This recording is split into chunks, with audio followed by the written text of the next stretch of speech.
नमस्कार दोस्तों, स्वागत है आप सभी के हिंदी स्टडी में और आशा करती हूँ आप सभी स्वस्थ होंगे और अच्छे से तैयारी कर रहे होंगे। दोस्तों आज हम भक्ति काल शुरू करेंगे। जो लास्ट ईयर क्वेश्चन आ चुके हैं भक्ति काल के, जो असिस्टेंट प्रोफेसर में सॉरी दोस्तों, और टीजीटी, पीजीटी, एलटी, नेट में एग्जाम में आ चुके हैं ना एग्जाम पेपर, वो एग्जाम मतलब क्वेश्चन में है ये इसमें। तो ये क्वेश्चन बहुत अच्छे हैं और जैसे ही आप प्रैक्टिस करोगे वैसे वैसे मतलब कहीं ना कहीं इसका महत्व आपको ज़रूर मिलेगा। ठीक है, और आप मेरे चैनल पर पहली आ रहे हैं तो चैनल को सब्सक्राइब कर लेना, बेल आइकन को क्लिक कर लेना, जिससे आने वाली वीडियो को नोटिफिकेशन आपको मिल सके। और पसंद आए तो लाइक करना ना भूलें। ठीक है, स्टार्ट करते हैं। अब ये है भक्ति काल। भक्ति काल की समय सीमा कब से कब तक मानी है रामचंद्र शुक्ल ने? 1375 से 1700 विक्रम संवत भक्ति काल की समय सीमा मानी है। अब भक्ति काल की दो तो धाराएं हैं और शाखाएं कितनी है? 4 धाराएं, एक निर्गुण एक सगुण, इस तरह से 2 धाराएं हैं।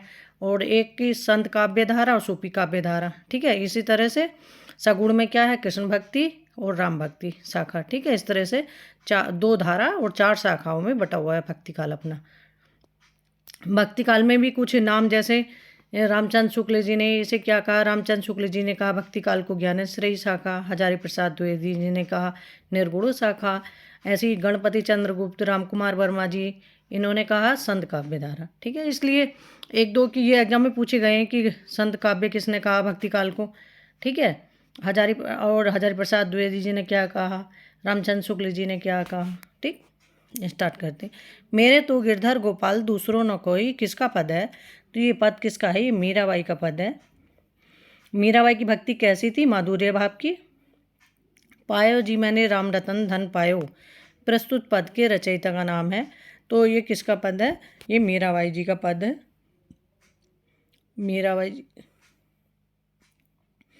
मीराबाई का मलाल किसकी कृति है? तो मीराबाई का मलाल किसकी कृति है? मीराबाई की कृति है। आगे देखते हैं। गौड़ीय संप्रदाय के संस्थापक हैं। तो गौड़ीय संप्रदाय के संस्थापक कौन है? ये चैतन्य महाप्रभु हैं।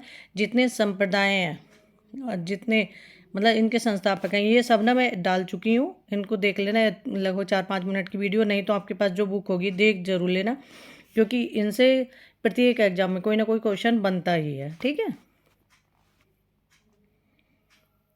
रुद्र संप्रदाय की स्थापना किसने की? तो रुद्र संप्रदाय की स्थापना किसने की? विष्णु स्वामी ने की। बसो मेरे नैनन में नंदलाल किसकी पंक्ति है? बसो मेरे नैनन में नंदलाल पंक्ति है मीराबाई जी की।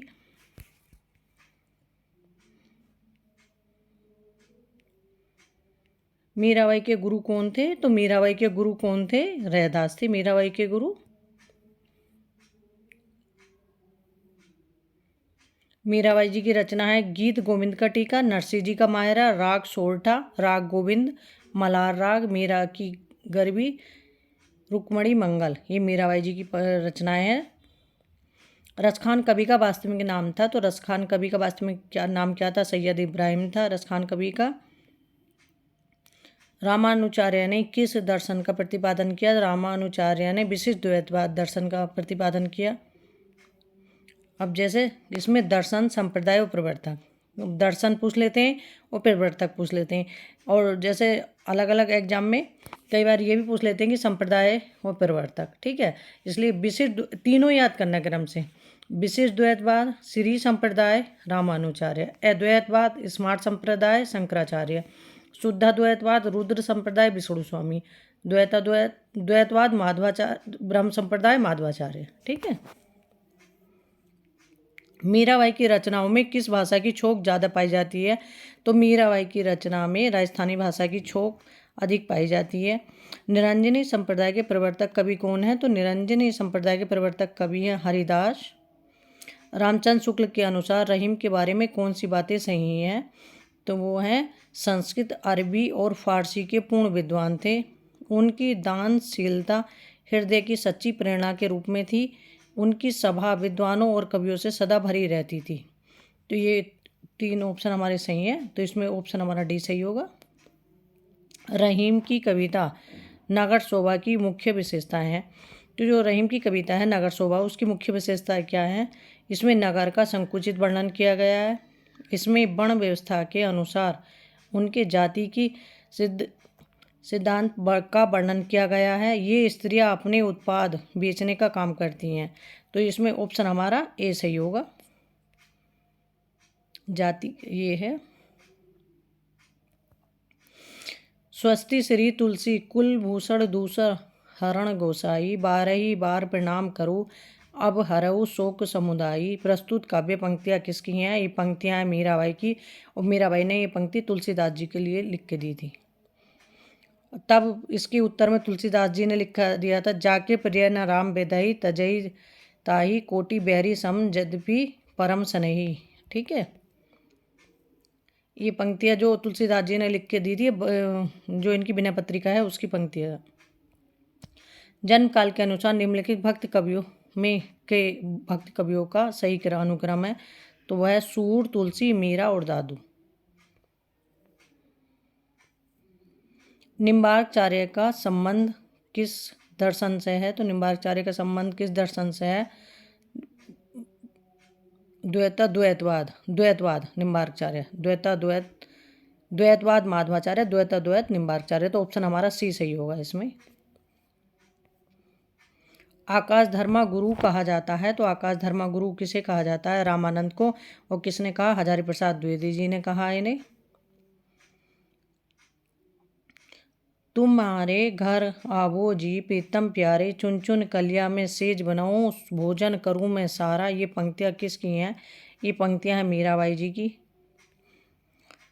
मैं नीर भरी दुख की बदली, ये पंक्तियाँ महादेवी वर्मा जी की। देसिल बयाना सब जन मिठा, ये विद्यापति की पंक्तियाँ। तीन बेर खाती है, ये पंक्ति किसकी हैं? ये भूषण की पंक्ति हैं, और इसमें यमक अलंकार है। रहीम किसके दरबार में कवि थे? तो रहीम किसके दरबार में कवि थे? ये अकबर के दरबार में कवि थे। अब्दुल रहीम खाना इनका पूरा नाम था। वृंदावन में मीराबाई की मुलाकात किस कृष्ण भक्त कवि से हुई थी? तो वो हुई थी जीव गोस्वामी से। वृंदावन में जो मीराबाई जी की मुलाकात हुई थी वो हुई थी कृष्ण भक्त कवि जीव गोस्वामी से। राग गोविंद के रचयिता का नाम है, तो राग गोविंद किसकी रचयिता है?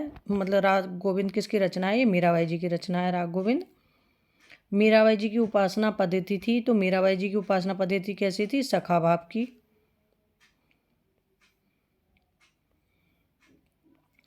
इनकी उक्तियाँ जैसे लुभावनी हुई कि बिहारी आदि परवर्ती कवि भी उनमें से बहुतों का अपहरण करने का लोभ न रोक सके। आचार्य शुक्ल की यह उक्ति किस कवि के विषय में है? ये रहीम के विषय में।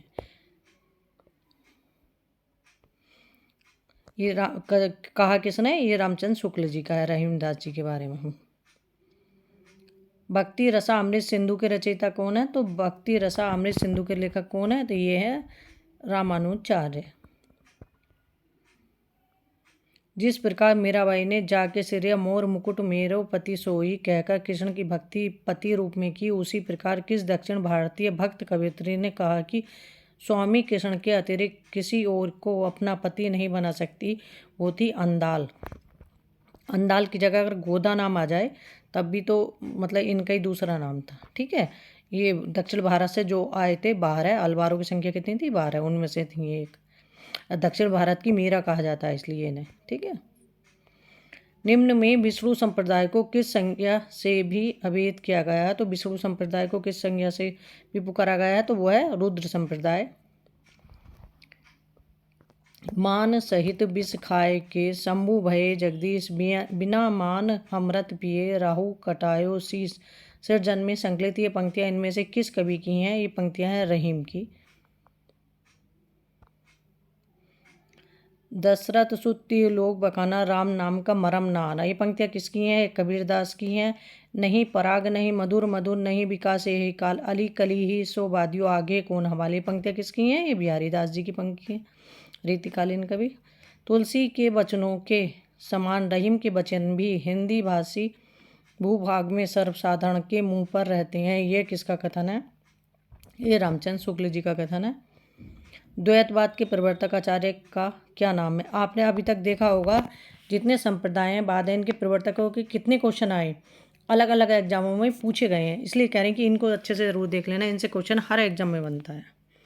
द्वैतवाद के प्रवर्तक आचार्य का क्या नाम है? ये है निम्बार्काचार्य। मदनाष्टक के रचयिता हैं। मदनाष्टक किसकी रचना है? ये रहीम की रचना है मदनाष्टक।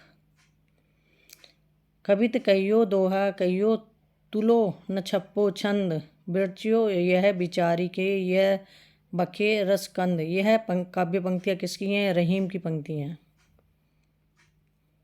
भक्ति काल के किस कवि ने संस्कृत को छोड़कर भी संस्कृत की शास्त्रीय परंपरा का निर्माण किया? वो हैं तुलसीदास जी।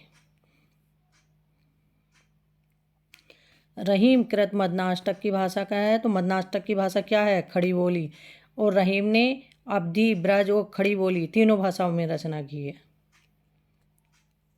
खेत कोटुकम किसकी रचना है? ये रहीम की रचना है। और ये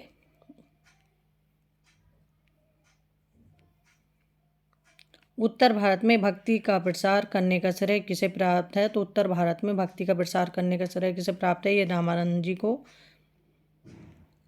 ये रामानंद के संबंध में कथन है, भक्ति दर्पण उपजी लाए रामानंद। ये पंक्तियाँ कबीर की दे रखी कहीं कहीं, लेकिन वो गलत है। ये सत्येंद्र का कथन है, एक लेखक हैं सत्येंद्र जी, उन्होंने का कथन है। तुलसीदास किस दार्शनिक मत के भक्त थे?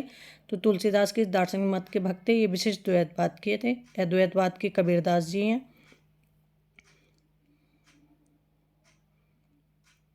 कबीर परचाई के रचनाकार कौन है? तो कबीर परचाई के रचनाकार कौन है? अनंतदास। कबीर परचाई किसकी रचना है? अनंतदास की। भक्तमाल किसकी रचना है? नावादास जी की रचना है भक्तमाल। ठीक है। अब भक्तमाल में कितने कवियों का वर्णन है? 200 कवियों का जीवन वृत्तांत है भक्तमाल में, और ये 316 छप्पयों में लिखा गया है। विशिष्ट द्वैतवाद दर्शन के प्रवर्तक हैं। विशिष्ट द्वैतवाद दर्शन के प्रवर्तक कौन है? रामानुचार्य हैं। विशिष्ट द्वैतवाद रामानुचार्य श्री संप्रदाय, द्वैतवाद माधवाचार्य ब्रह्म संप्रदाय, शुद्ध द्वैतवाद बालवाचार्य रुद्र संप्रदाय, अद्वैतवाद शंकराचार्य स्मार्ट संप्रदाय। ठीक है। रचना और रचनाकार की दृष्टि से इनमें से कौन सा विकल्प गलत है? तो इसमें कौन सा विकल्प गलत है हमें बताना है। तो इसमें ऑप्शन हमारा ए सही है। ये बेली कृष्ण रुक्मणी री चतुर्भुज दास। ठीक है, ये गलत है। ध्यान मंदिरी अग्रदास की रचना, बरवे नायिका भेद रहीम की रचना, भक्तमाल नावादास की रचना है। बेली कृष्ण रुक्मणी री ये पृथ्वीराज की रचना है। भक्ति आंदोलन को इस साहित्य की देन कहने वाले इतिहासकार हैं। तो भक्ति आंदोलन को इस साहित्य की देन कहने वाले इतिहासकार हैं जॉर्ज ग्रेयर्सन। हिंदी साहित्य के किस युग को स्वर्ण युग कहा जाता है? तो हिंदी साहित्य का स्वर्ण युग क्यों कहा जाता है? भक्ति काल को कहा जाता है। किस युग को स्वर्ण काल कहा जाता है? भक्ति काल को।